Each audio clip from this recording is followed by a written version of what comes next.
So yun mga lods, good afternoon, good afternoon.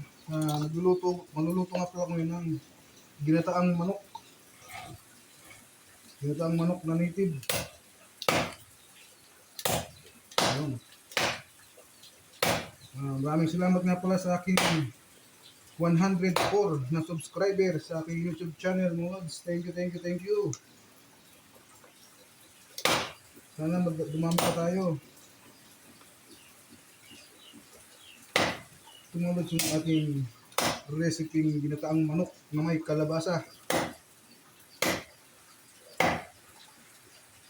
Subukan nyo magluto ng ganito mga lods at siguradong dadami ang kain mo mga lods.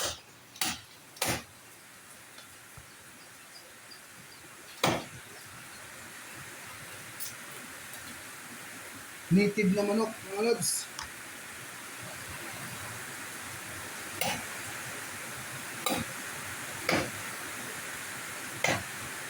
Ginataang native na manok. Lutong probinsya. Ilang tanghali sa ating lahat ng lods. Kapon pala.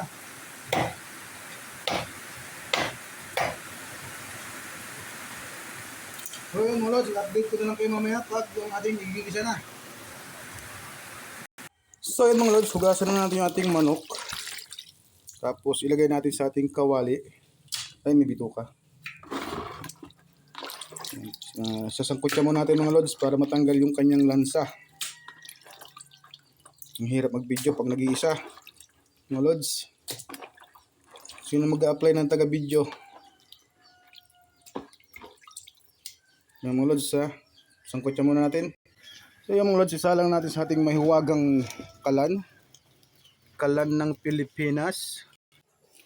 So yun mga lods, habang sinasangkutsa natin yung ating manok, pigain na natin yung ating niyog. Yun mga lods. Yun lang yung pagpiga ng niyog mga lods.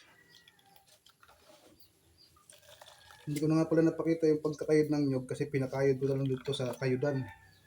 Dito Karamonoy Tong. Shoutout kaya pala kay Miss Beautiful na nagkayod ng niyog. Salamat sa iyo. Love it.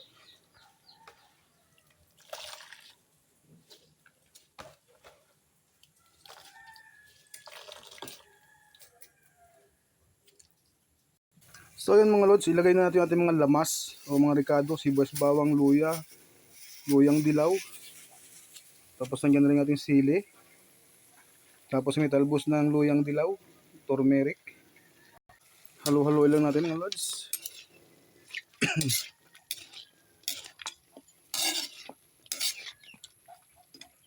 Yun ang bango mga lods. Way!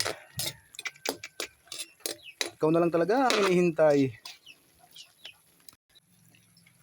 Lagyan natin ng tak Ajinomoto mga lods. Tapos ay takpan natin mga lods. So yun mga lods, may ganun ano na siya, yung marana o tuyo na yung anong sabaw. Ipiprito-prito lang natin ng konti para lumasa yung kanyang mga ricado. Hanggang sa loob-looban ng kanyang laman. At pagkatapos mga lods, ilagay natin ating kakanggata. Ayun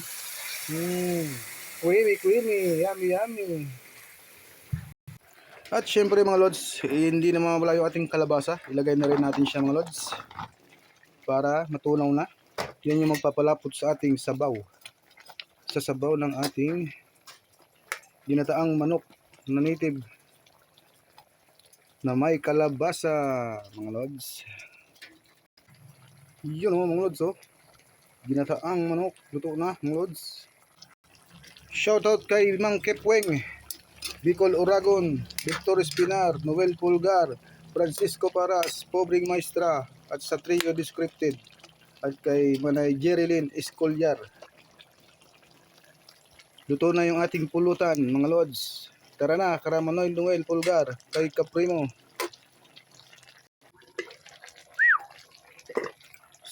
So yun mga lods, luto na yung ating ginataang manok na may kalabasa. Tagay na mga lods.